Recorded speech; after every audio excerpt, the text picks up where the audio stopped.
Welcome back to part 2 of the story of She Cheated with a Gym Rat She Just Met. And if you recall, in the first video, it was a story of a guy, Dan, who was age 29, and his girlfriend, Meg, age 23.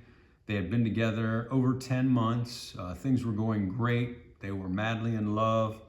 They both had good jobs. He's in IT. He's been moving up the ladder. She had just started a job for a large company in their marketing department. They were talking about marriage. They were talking about having children. And then lo and behold, she goes off and has an affair with a guy she met at her gym. And where we left off was Dan found out about this, confronted her. She lied at first. Then she came clean. And now in part 2, we're going to see how Dan handled the situation. And at the end of the video, we're going to talk about, some of the lessons learned here and some of the key takeaways. So let's get right into it. So after hearing all the gory details, I told her, "You had the affair and we are done." I then told her that I want you to leave my apartment and I never want to see you again as long as I live. Very strong statement there, but it's the appropriate one. Whenever someone cheats, whether it's a woman cheating on a man cheating on a woman, the trust is forever broken and it can never be repaired. In my opinion, there is no saving a relationship like that. You need to cut bait and move on with your life. If you don't, then that person who cheated on you is going to control your mind for the rest of your life. And that's something that no one wants to live with or should have to live with. She began crying hysterically, dropped to her knees, clutching my ankles, and begging me for mercy. I said again to her, "Meg, it's over." I then jerked my feet from her clutches, and she got up and ran into the bathroom crying. I then called her father, who I have a terrific relationship with, and asked if her mother was nearby. He said she was, and I asked that he put me on speakerphone as I had something important to tell them. They both were excited, thinking I was going to tell them something special, like I was going to ask Meg to marry me. Boy, they're going to be in for a shock here. Instead, I first told them Meg is fine and is right here with me at home, but I have some terrible news to share. So that was good that he told them up front, "Hey, she's fine, but I've got some terrible news to share," because if he'd have said, "I have some terrible news to share," they may have thought, "Hey, something serious has happened to her." Their voices fell silent. I then said, "Meg cheated on me last Friday and our relationship is over." They both said, "What?" followed by, "Oh my God, I'm so sorry this happened to you, Dan." Her father said, "Dan, you didn't deserve this. I am embarrassed and truly sorry." Her mother then said, "Dan, we love you like a son. You know that." I reciprocated by telling them both that I love them like my second parents, and I started to cry. After composing myself, I told them Meg was in the bathroom crying hysterically, and I needed them to stop by to comfort her and take her back to their home. They said they will be right over and promptly arrived about 25 minutes later. Upon arrival, they both hugged me tightly again, saying how sorry they were for what their daughter had done.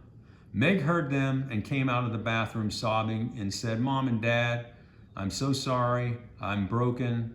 I betrayed Dan and ruined our lives."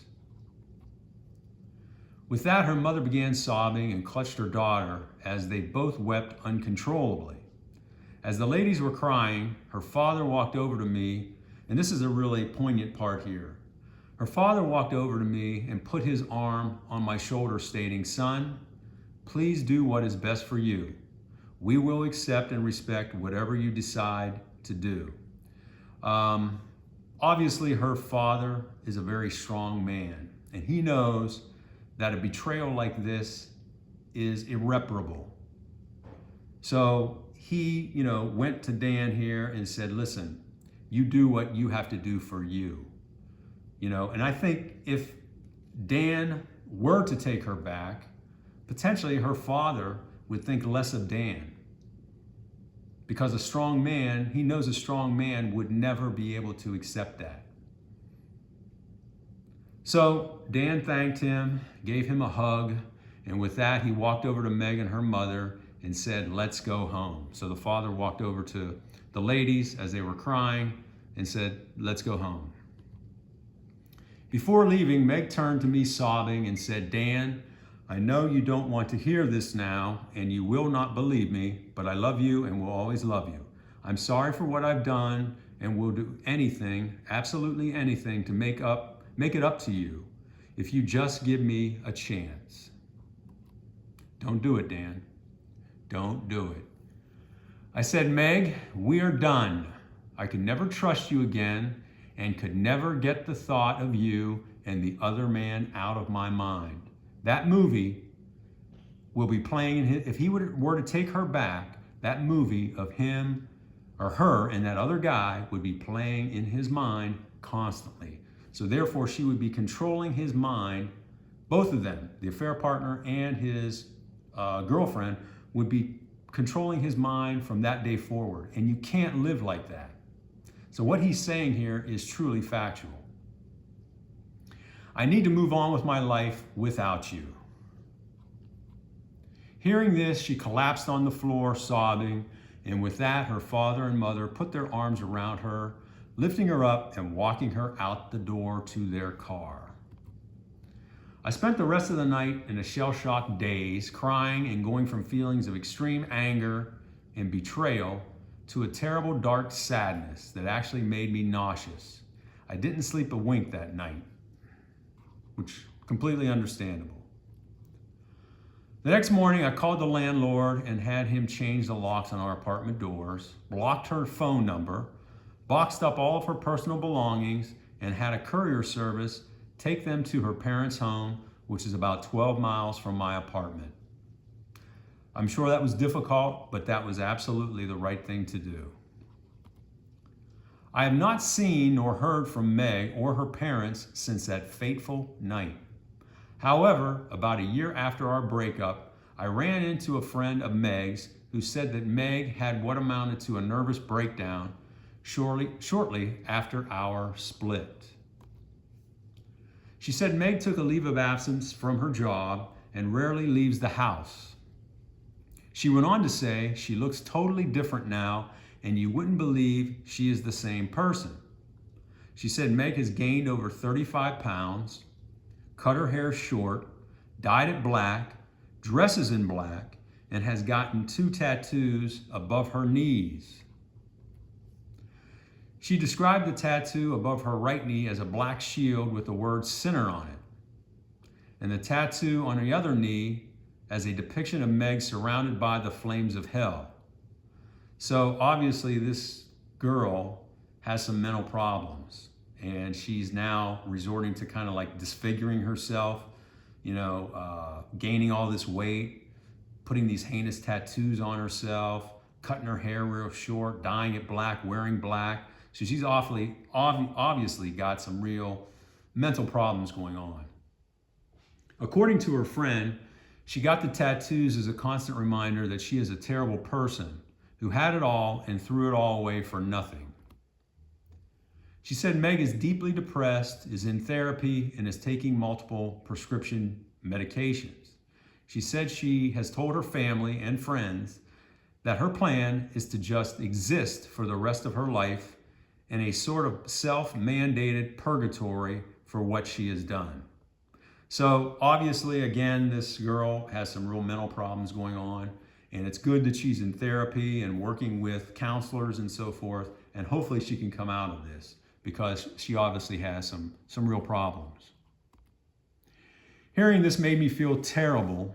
While Meg cheated, caused our breakup, and destroyed part of my soul, I feel extreme sadness, which I can understand that. You would feel sorry for her condition there, and some guilt. Now, you shouldn't be feeling any guilt in a situation like this because you did absolutely nothing wrong. You handled this situation very well. So don't be feeling guilty about this.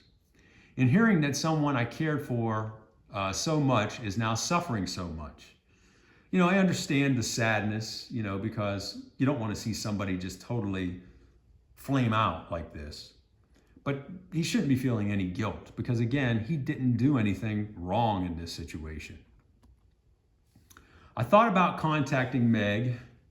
That's a big mistake, and you'll see he doesn't do it. To see if talking to me might make her feel better about herself and snap out of her depression. But I decided against it, as doing so may drive her even deeper into the depression, as I could never love or trust her again. Absolutely right. She's in therapy now. Hopefully she is, getting over you slowly. They haven't been in touch with you. So obviously, she and her family are trying to move her along. If you were to come back in her life and then, explain to her, hey, there's no chance for us to get together. I'm just coming back to see if I can console you and lift your spirits. That might set her over the edge. So he did the absolute correct thing here in not reaching out. Instead, I've been praying for Meg and her wonderful parents every night, hoping that God guides them through these dark times and that Meg can rebound, learn from this experience, and live a happy, healthy life. She deserves that. As for me, since our breakup, I have gotten a promotion and I am happily dating a great girl. We really care about each other and are very compatible, but I am taking things very slow and measured based on my experience with Meg. I am a traditional guy and still hope to one day get married and have a big family, but if that happens, it will happen in due time. Thank you for reading my story and for your valuable feedback. I wanted to share this so that others can learn from this life-changing experience, which absolutely, that was a life-changing experience. And there are a lot of good learnings from this. And let's take a look at what some of those are here in summary. The first one here that I have listed, some women can't live without getting attention and validation from multiple men. Really, that's the majority of women, probably close to all women, like that attention and validation. However, I think the majority of women don't act out on those things, especially to the degree that Meg did here. And it's I have listed here, and some even resort to sex to get it, just like, Meg did in this situation. Now, do all women do that? No. But there is a subset, and it's a much larger subset, I think, than most of us realize, that will go to those extremes in order to get that attention and validation.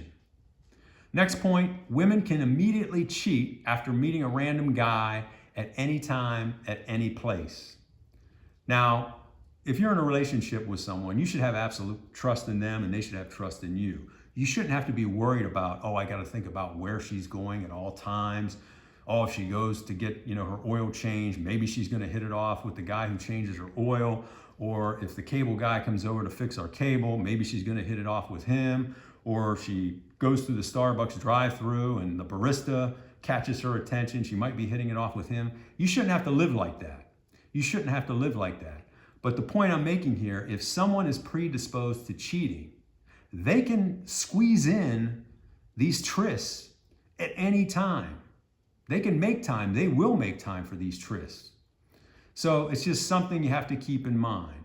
But the moral of the story here is you should be in a relationship, if you are in a relationship, with someone you have absolute trust for, and they should have absolute trust for you.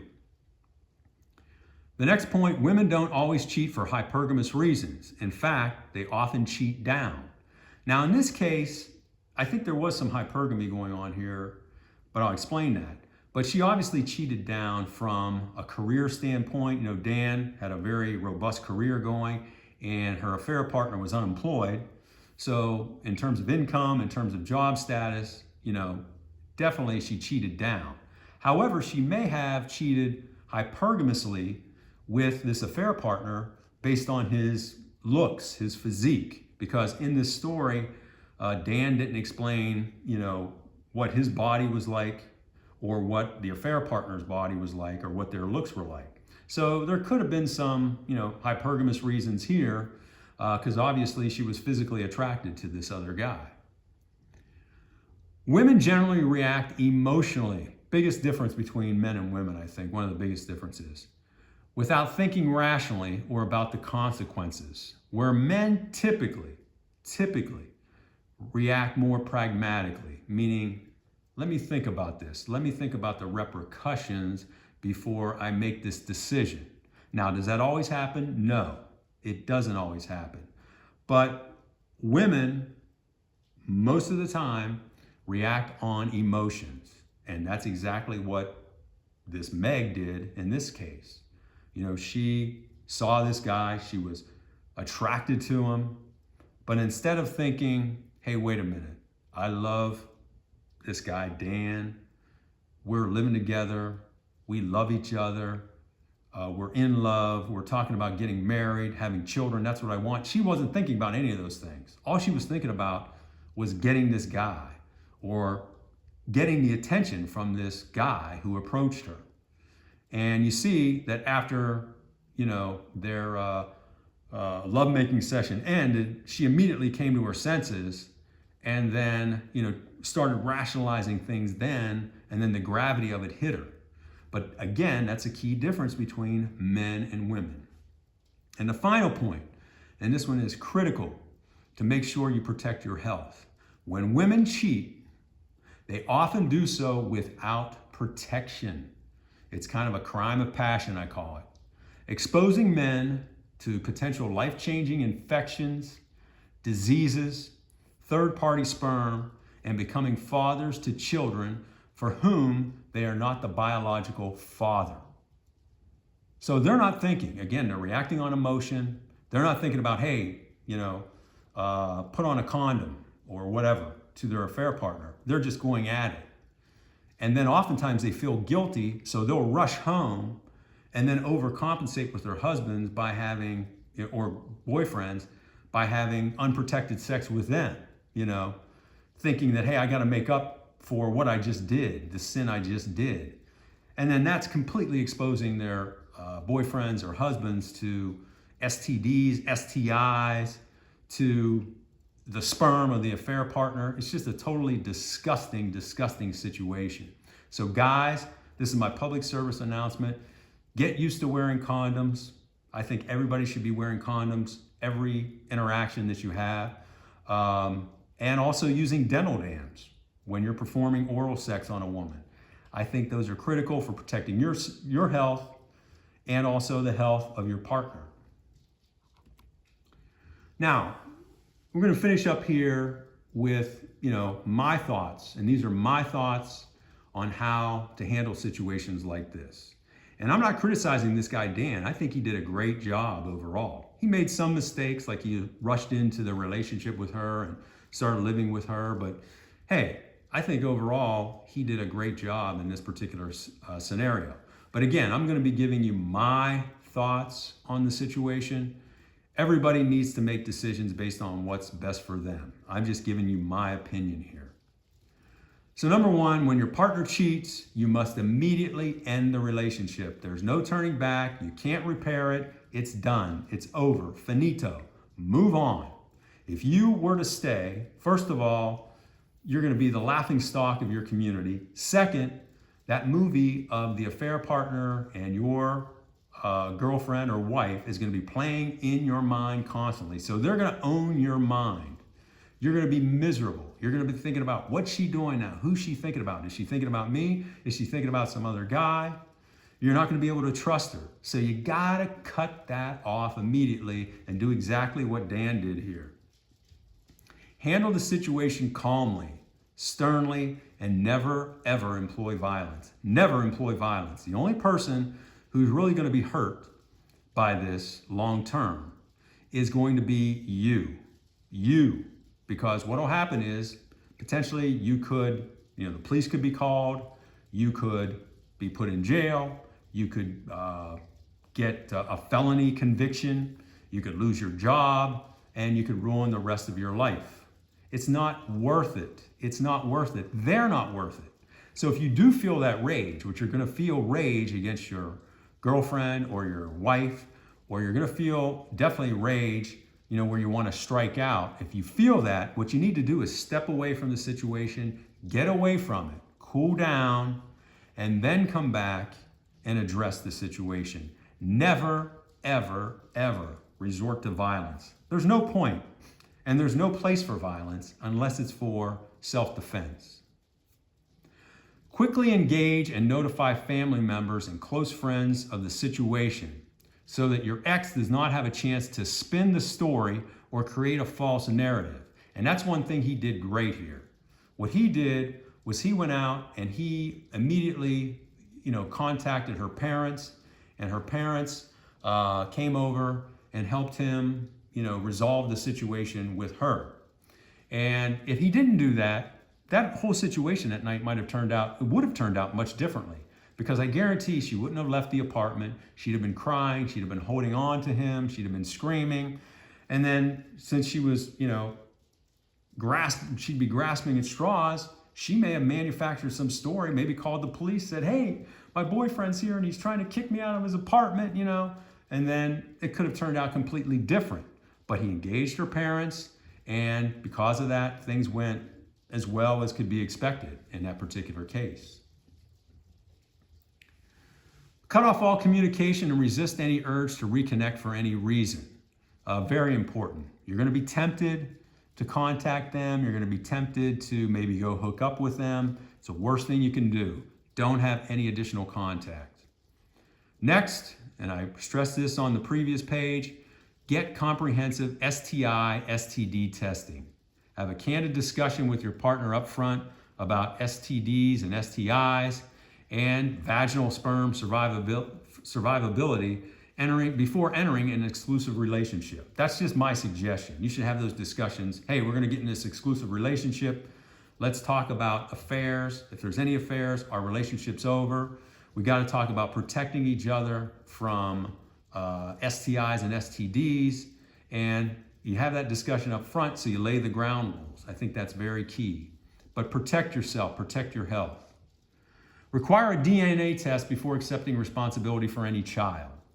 This didn't happen in this case, thank goodness, but oftentimes it does. And you think that, in this case, Meg, if she had gotten pregnant from this guy, that she would have brought this up to her boyfriend? No. She would have told Dan, hey, we're pregnant. And he would have rushed out, married her. He'd have raised this child, and then somewhere down the line, he would have found out the child's not his. And this kind of thing is happening too much these days. So always have a DNA test conducted. Never rush into marriage. Give it a minimum of 5+ years, including 2 years of living together. To make sure you get all the skeletons out of the closet and you really expose what this person's all about. Even then, though, the likelihood of failure is extremely high. We're talking now of divorce rates in the United States that are over 55%. Over 55%. That's on top of the marriage rate dropping below 50%. So you would think if the marriage rate's going down, that the divorce rate should also be going down, because less people are getting married. You would think that, hey, those people who are getting married would be staying together, but that's not the case. So that's it for this video. I hope you found it valuable. Let me know what you think about it. Did Dan handle this appropriately? Is there anything you would have done differently? Have you had an experience like this where somebody, your significant other, cheated on you just with somebody she just met? And if you found this video valuable, please like and share it. We want to get the word out and keep spreading the word and growing our community. And please subscribe to this channel. You can expect videos like this and other self-help type videos on a weekly basis. And I thank you for listening and watching today, and I'll talk to you on the next video.